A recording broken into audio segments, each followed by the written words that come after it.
Nggak berapa lama kemudian datang seorang ibu, dia janda. Terus dia cerita sejarah tanah itu. Wah, saya salah besar. Tapi ibu ini jangan Bapak Pendeta merasa salah. Terus sampai saya bilang, apakah saya harus kembalikan tanah ini? Kalau toh saya kembalikan, saya akan kembalikan. Dan saya nggak akan nuntut yang jual itu. Ternyata janda bilang tidak. Memang termasuk ada kesalahan almarhum suami saya dengan teman baiknya yang jual tanah itu ke Bapak. Karena janda ini tidak minta apa-apa, maka kompensasinya saudara, 3 anaknya saya sekolahkan sampai lulus, sampai jadi semua. Bahkan sekarang 1 jadi tentara, menggantikan posisi bapaknya, ada di Ambon. Sampai sekarang saya beritahu mereka, pokoknya kalau ibu punya kesulitan apa saja, datang ke kami akan tetap tolong. Karena saya takut dengan ayat ini. Lagi sekali, kitab Taurat itu melindungi janda itu luar biasa, saudara. Saya lanjutkan. Janda-janda kau suruh pergi dengan tangan hampa, dan lengan yatim piatu kau remukkan, kejam. Itulah sebabnya kau dikelilingi perangkap dan dikejutkan oleh kedahsyatan dengan tiba-tiba. Ternyata masalah yang dihadapi Ayub ada alasannya. Tuhan mengizinkan itu. Terangmu menjadi gelap sehingga engkau tidak dapat melihat dan banjir meliputi engkau. Bukankah Tuhan yang bersemayam di langit yang tinggi? Lihatlah bintang-bintang yang tertinggi betapa tingginya. Tetapi pikirmu, nah ini dia pikiran kita manusia. Tahu apa Tuhan? Dapatkah ia mengadili dari balik awan-awan yang gelap? Ternyata Ayub punya pikiran yang salah tentang Tuhan. Mana tahu dia kalau aku bohong, aku nipu, aku jahat. Ayub pikirannya seperti itu. Dianggap Tuhan tidak tahu apa-apa. Awan meliputi dia sehingga ia tidak dapat melihat. Ia berjalan-jalan sepanjang lingkaran langit. Nah saudara, inilah tulisan tertua di dunia yang mengatakan bumi itu bulat, lingkaran langit. Enggak ada orang yang tahu. Karena kitab Ayub itu kitab tertua dari seluruh kitab-kitab kita yang kita punya 66 kitab ini. Saya lompat langsung, teguran itu saya nggak usah bahas lagi. Nah yang penting bagaimana Ayub itu ditegur untuk buat sesuatu. Mulai ayat 22. Mulai ayat 22 ya. Terimalah apa diajar mulutnya. Berarti itu apa? Iya, itu apa? Yang diajarkan mulut Tuhan itu apa? Firman, betul. Terimalah firman itu dan taruhlah firman-Nya dalam hatimu. Apabila engkau bertobat kepada Yang Maha Kuasa. Ini teguran untuk Ayub supaya bertobat. Apabila engkau bertobat kepada Yang Maha Kuasa dan merendahkan diri. Belum selesai. Apabila engkau menjauhkan kecurangan dari dalam kemahmu. Itu tadi suka nipu kiri kanan, apalagi bohongin janda, hati-hati. Buang kecurangan dari rumah kita, saudara. Ayat 24. Apabila engkau membuang biji emas ke dalam debu, emas Ofir ke tengah-tengah batu di sungai. Dan apabila Yang Maha Kuasa menjadi timbunan emasmu dan kekayaan perakmu, apa hasilnya? Ayat 26, mari kita baca sama-sama. 1, 2, 3. Maka sungguh-sungguh engkau akan bersenang-senang karena Yang Maha Kuasa dan akan menengadah kepada Tuhan. Ini akibatnya.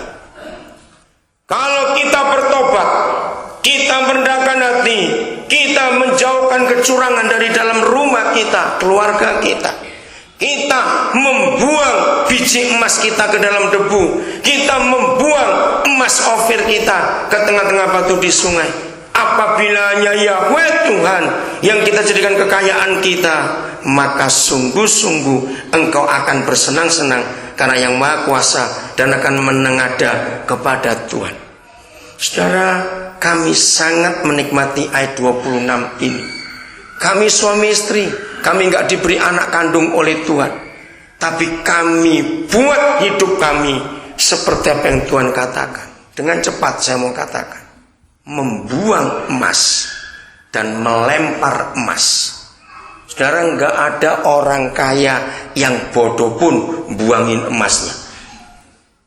Betul tidak? Enggak ada.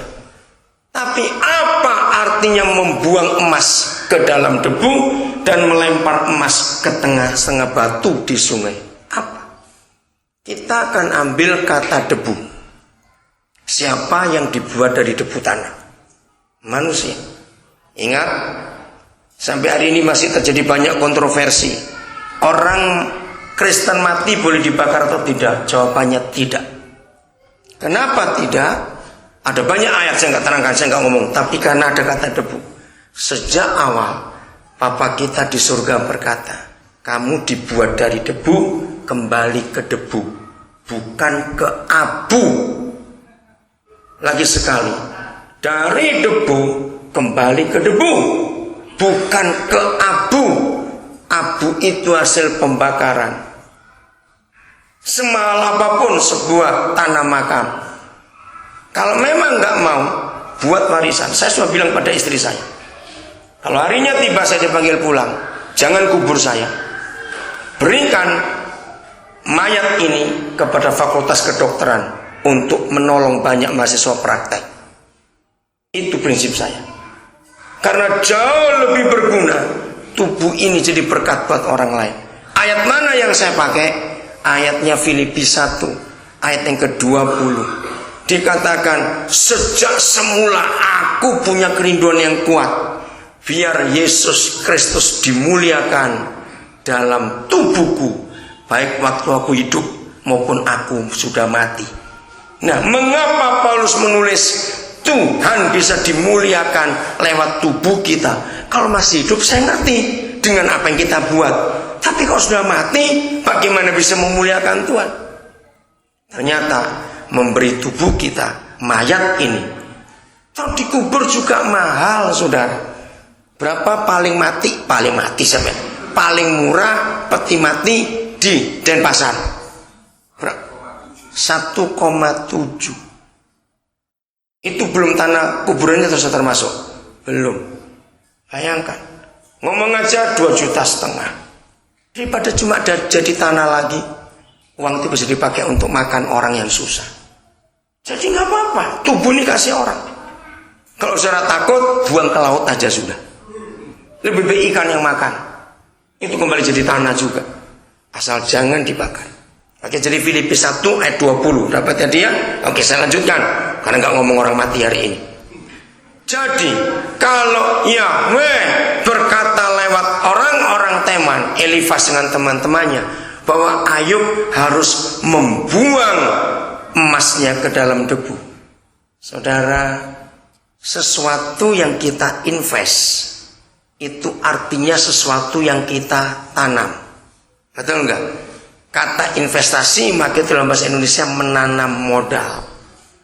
Ternyata buang emasmu ke dalam debu, tanamkan modal itu ke hidup manusia. 90 sekian persen berkat Tuhan yang kami terima, saya wujud nyatakan lewat hidup manusia. Maka itu saya nyekolahkan orang terus. Kenapa? Karena ayat itu. Apa itu batu-batu di sungai? Dengan cepat saudara lihat 1 Petrus 2 ayat 5. Ya, lihat. Dalam 1 Petrus 2 ayat 5, ternyata manusia-manusia ini adalah batu-batu yang hidup. Anda dapat ayat itu? Yang disusun jadi rumah rohani. Jadi kalau Tuhan berkata, buang emasmu ke dalam debu dan lemparkan ke tengah-tengah batu di sungai, maka kita harus investasikan dalam hidup orang. Oke, saya lanjutkan sekarang. Saudara, kalau kita tidak bisa berpikir, saya ulangi lagi, tidak bisa mengerti pikiran Tuhan, maka kita tidak akan bisa mengerjakan apa saja yang menyukakan Dia. Karena kita nggak ngerti. Tapi kalau kita sudah mengerti